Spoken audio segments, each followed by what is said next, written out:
Ground पे जिस जगह मैं बैठा हूँ, ये गुलाम नबी आजाद साहब की बात जहां तक आप कर रहे हो, उसने गालियां और बदतमीजी के अलावा डोडा में किया क्या है?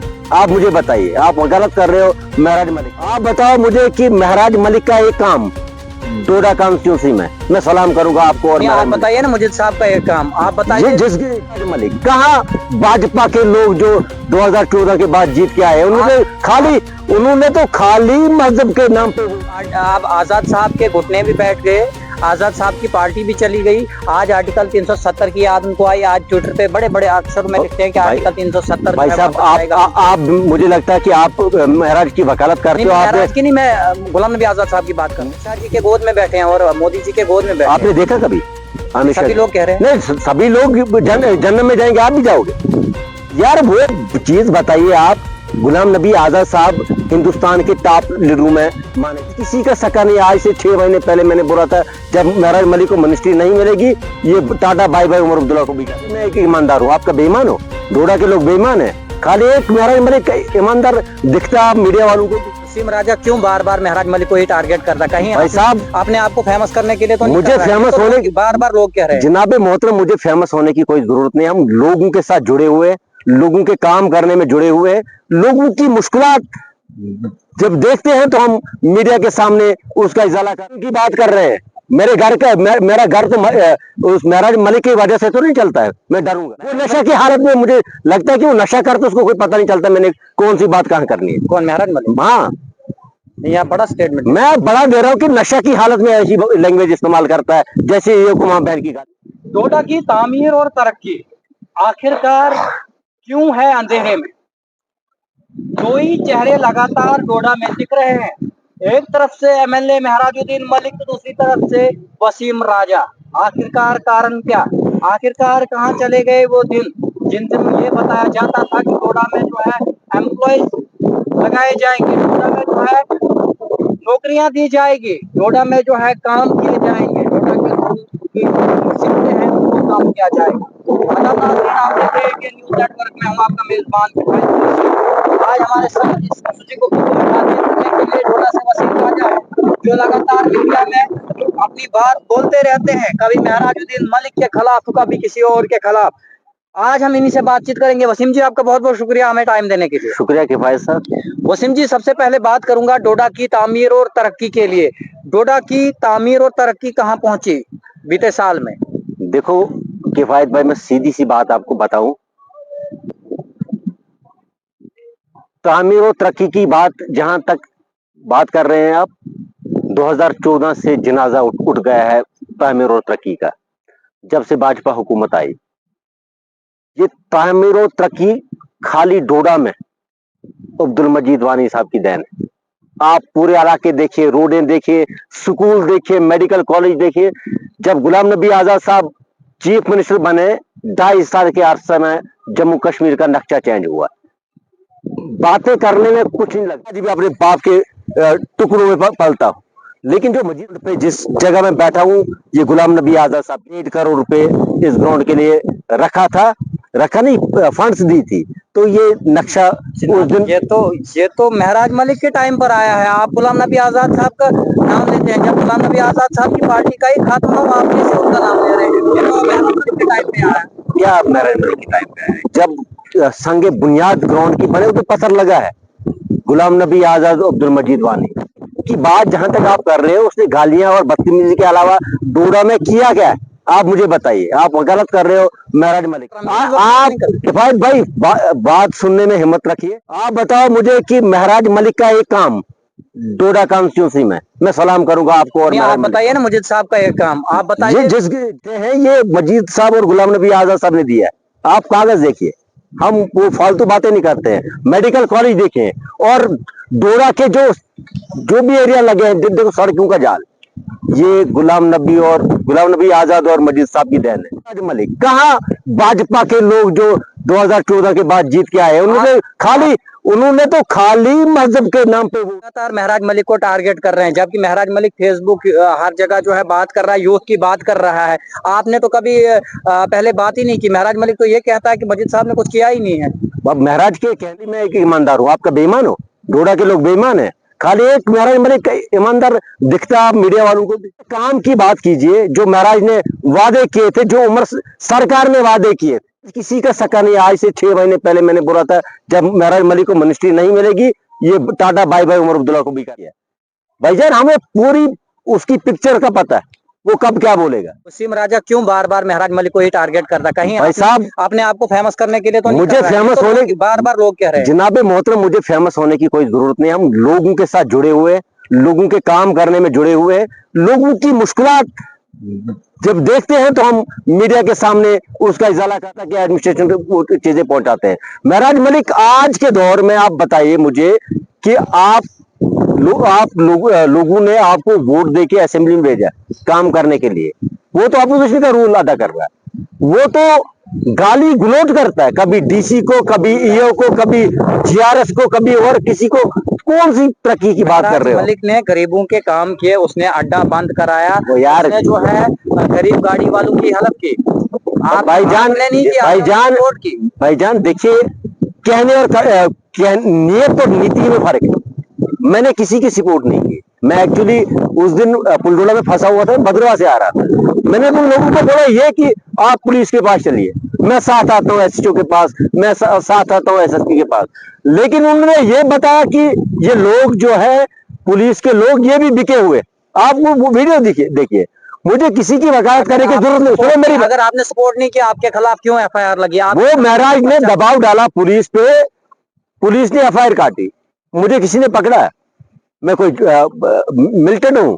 यार महराज को अभी दूध के दांत लगे हुए हैं, जब उसको दूध के दांत निकलेंगे फिर उसको अकल आएगी ठिकाने पे। महराज मलिक इस वक्त जो है अपोजिशन में है, वो जीते हुए एमएलए हैं, बार बार आप उसको टारगेट करते हैं, जबकि आपने जो है इलेक्शन जो है लूज किया है, आपने जो है इलेक्शन हार दिया था यहाँ पे। तो आप क्यों उसको टारगेट बार बार जिनाम की बात कर रहे हैं? मेरे घर का मेरा घर तो उस महराज मलिक की वजह से तो नहीं चलता है। मैं डरूंगा, बात बोलूंगा जो बिजली का वादा किया था महराज मलिक ने इलाकों में जाके, आप निकाले ना उसकी वीडियो। उन्होंने बोला था कि आप किराया नहीं देना, किराया मैं दूंगा, कोई लेने नहीं आएगा। आज देना उन लोगों को किराया। आपके इलाके में कितने गाँव में बिजली काटी गई? गुफ अंधेरे में लोग थे, कहां था महराज मलिक? जब डेली वेजर सड़कों पे थे, वो गरीब नहीं है। 4 लोग नजर आते हैं आपको और महराज मलिक को गरीब। 4 लोगों की वकालत करता है वो अपनी उसमें देखे ना बॉडी में कितने चोर बैठे हैं, कितने दल्ले बैठे हैं। महराज तो ये दावा कर रहा है कि मैं ईमानदार हूँ, तो फिर उसकी पार्टी में कैसे चोर हो सकते हैं? यार आप रिकॉर्ड चेक कीजिए ना, जिन्होंने पैची के घोटाले किए हैं, जिन्होंने पैची वालों को लूटा है, वो तो महराज के इर्द गिर्द घूमते, वो तो कमेटियां बनाते। कहाँ है महराज मलिक? वो नशा की हालत में, मुझे लगता है कि वो नशा करते, उसको कोई पता नहीं चलता मैंने कौन सी बात कहाँ करनी है। कौन, महराज मलिक? हाँ, यहाँ बड़ा स्टेटमेंट मैं बड़ा दे रहा हूँ कि नशा की हालत में ऐसी लैंग्वेज इस्तेमाल करता है, जैसे ये को मां बहन की गाली, डीसी साहब को गाली निकाली, जैसे अब्दुल मजीद वानी साहब या खालिद नजीब सरवर्दी जैसे लीडरों को उसने गलत अल्फाज बोले। यार मैं चुप बैठने वाला नहीं हूँ। महराज की हिम्मत है जितनी एफआईआर काटनी है बस तैयार है। जब तक गुलाम नबी आजाद साहब जो है पावर में थे, तब तक उन्होंने आर्टिकल 370 के लिए ये कहा था कि आर्टिकल 370 चला गया है, अब ये वापस नहीं। अब आजाद साहब के घुटने भी बैठ गए, आजाद साहब की पार्टी भी चली गई। आज आर्टिकल 370 की याद उनको आई। आज ट्विटर पे बड़े बड़े अक्षरों में लिखते हैं कि आर्टिकल 370 भाई साहब आप मुझे लगता है कि आप महराज की वकालत करते हो। महराज की नहीं, मैं गुलाम नबी आजाद साहब की बात कर रहा हूँ। वैसे सवाल करते हो जैसे महराज मलिक एशिया के सबसे यार आप बताओ मुझे, जब दफा 370 टूटा था तो गुलाम नबी आजाद साहब ने तो हालत खराब कर दी थी अमित शाह की। आप कहां बैठे हो? आपने वो वीडियो निकाले ना। और दूसरी बात, गुलाम नबी आजाद साहब को किसी ने सर्टिफिकेट नहीं देनी है, ये ईमानदार है। आज शाह जी के गोद में बैठे हैं और मोदी जी के गोद में बैठे आपने देखा कभी? अमित शाह सभी लोग कह रहे हैं नहीं, सभी लोग जन्नत में जाएंगे, आप भी जाओगे। यार वो चीज बताइए आप, गुलाम नबी आजाद साहब हिंदुस्तान के टॉप लीडरों में माने, उसके बैठे नहीं। अभी वो ठीक है, जब देखो डोडा के लोगों को उसको गुलाम नबी आजाद साहब को पहचाना नहीं। अगर पहचानते आज 10 महीने में हालात जम्मू कश्मीर के ऐसे नहीं होते। वो बैठने वाले लोग हैं, वो फारूक अब्दुल्ला साहब और उमर अब्दुल्ला साहब हैं। क्या आपको लगता है कि एक वसीम राजा के साथ देने से गुलाम नबी आजाद साहब फिर से वही झंडा लहराएंगे, फिर से वही झंडे उठाने की बात क्योंकि नहीं है। उनके साथ एक ही बंदा है इस वक्त, सुरूरी साहब, जो जिनका देखो यार, मैं बड़ी बात नहीं करूंगा, लेकिन अगर मैं कहीं भी रहूंगा, मेरे दिल में गुलाम नबी आजाद साहब है, मेरी रगों में बैठे हुए। अगर कल मुजीद साहब भी आजाद साहब को छोड़ गए तो फिर देखो, सियासत में कब क्या होगा वो किसी को पता नहीं, लेकिन हम वफादार लोग हैं। मैंने 2002 में सियासत में टांग डाली थी, छोटा बच्चा था मैं, 19-20 साल का। मैंने आज तक मजीद साहब को नहीं छोड़ा। मैं मजीद साहब के साथ, कितने लोग आए, खाया पिया, जिनको बैठने के लिए जगह नहीं थी, उन्होंने मकान बनाए, आज वो नजर नहीं आते। हम वफादार लोग हैं। इसका मतलब आपने भी अपने अपने वर्करों को ही दिया है। आप कह रहे थे कि महराज देखो, उन घोटाले वालों को देखो, देते हैं जो उनके साथ है। मैं एक चीज बताऊं, जिन लोगों ने मेहनत की उस वक्त सरकार हमारी थी, कुछ लोग मुलाजिम भी लगाए मजीद साहब ने, वफादारी नहीं की। और दूसरी बात, जो मजीद वानी साहब ने डोडा के लिए किया है, कोई माँ का लाल पैदा नहीं हुआ। चाहे महराज के जैसे हजारों निकल आए, जो काम एक हिस्ट्री बनी हो। आप अंदाजा लगाए कि 2002 से लेके 2014 तक मेरी जाती कोई काम नहीं हुआ, मेरे घर का कोई काम, आज भी अपने बाप के टुकड़ों में पलता हूं, लेकिन जो मजीद वो कोई नहीं कर पाएगा। आप और गांव के ये जो आज नए बच्चे निकले, हमारी नई जनरेशन निकली है, जिनको पता नहीं अब्दुल मजीद वानी कौन है। अब्दुल मजीद वानी वो है जिसने, जब हम घर से निकलते थे, हमारे वालिदैन घर से निकलते थे, शाम तक उम्मीद नहीं होती थी घर वापस आएंगे नहीं आएंगे। आप भी जानते होंगे इस चीज को। जब मजीद साहब का दौर आया 2002 में, वो महारदार बंद हुई। उसके बाद आप इलाके में, हर इलाके में जाइए, देखिए स्कूल, आंगनवाड़ियां, तहसील, ये हवा में नहीं आए। आज भी भाजपा की सरकार जम्मू कश्मीर से लेके पूरे हिंदुस्तान में, तो कौन सा काम हो? क्या वजह है कि आज काम नहीं हो रहे हैं? आज जो है महराज मलिक ये कहता है कि मैंने जी नेशनल कॉन्फ्रेंस का हाथ छोड़ा, मुझे लगता था कि काम होंगे। उस दिन भी उनको पता था कि सरकार जो है यूटी की है, यहाँ पर जो है पावरें सारी। यार, आप लोगों को महराज के अलावा कोई नजर ही नहीं आता है। किस आदमी की बात कर रहे हो यार? यार, लोगों की बदकिस्मती है वो ऐसे इंसान को एमएलए बनाया। यार किफायत भाई, क्या बात करते महराज मलिक की? वो सबसे बड़ा बदतमीज आदमी, कुछ काम नहीं होगा डोडा के लिए। जब वो करेगा, कोई एक स्कूल की बिल्डिंग भी बनाएगा, उस वक्त मैं सलूट करूंगा उसको, महराज मलिक को। उस वक्त आप करेंगे? हाँ यार, जब काम करेगा कोई नजर नहीं आएगा, खाली झूठ। फिर करेगा कौन काम? जनाब, जो है इनकलाब लाया है, लोगों ने वोट दिया है। वो इनकलाब लाया था ना, वो महराज मलिक को पूछे। आप जितने भी मीडिया वाले हो, आप अपने सवाल पूछिए महराज मलिक को। सुनो मेरी बात, जब आप महराज मलिक को सवाल पूछोगे ना अपनी मर्जी के, मैं तब भी आप लोगों को सलाम करूंगा। महराज मलिक खाली बोलता है, चाहे मीडिया, जब डोडा की सब मीडिया सामने होती है, जिन मीडिया वालों को उसने दला बोला था, चोर बोला था, नहीं बोला था। एक वसीम उस वक्त भी सामने आया था कि ये हमारी पहचान है डोडा। एक बात पूरी होने दी, जब महराज मलिक मीडिया को, इनको भी नहीं बख्शा, तो वो किसको बख्शेगा? उसको अभी टकरा नहीं कोई, वसीम जैसा टकरा नहीं उसको, महराज मलिक को। उसने सारा मेरा रिकॉर्ड भी निकाला, जब कुछ नहीं निकला फिर पर्चा कटवाया। इतनी सी मेहरबानी की महराज मलिक ने। आज तक मुझे एफआईआर नहीं लगी थी, लेकिन महराज मलिक को मैं इधर लाऊंगा। मैं लोगों के जो उसने वादे किए हैं, मैं काम गिनवाऊंगा। जब तक ना वो काम करेगा, मैं बोलता रहूंगा। महराज छोड़ के वो नरेंद्र मोदी जी भी बीच में आएंगे, उनको भी बोलता रहूंगा कि उन्होंने क्या घोटाले किया। इसका मतलब क्या आप कह रहे हैं? आप ये कहना चाहते हैं कि लोगों ने गलती की उनको वोट देने? जनाब, वो लोगों को पूछिए आप, 4 लोगों या 50 लोग जो साथ चलते हैं, आप इलाके, आप गाँव में रहते हैं, मैं भी गाँव में रहता हूँ, जिन लोगों ने उसको वोट दिया, आप पूछिए उन लोगों को जाके। आने वाले दिनों में एक बड़ी बात बताऊं मैं आपको, ये अभी किसी को पता नहीं है, एक बड़ी प्रेस कॉन्फ्रेंस होने वाली है महराज के खिलाफ, उसी के इलाके में। ये आपको इतनी सी बात में बोल दूंगा, पूरी आप मीडिया वालों को भी दावत होगी उस दिन, देखें कि लोग क्या बोलते हैं। ये तो है कि 4 लोग उसको कमेंट लिखते हैं, एक बंदे की 10-10 आईडियां हैं, जैसे वसीम बोलता है गालियां शुरू होती है, माँ बहन बेटी की गालियां।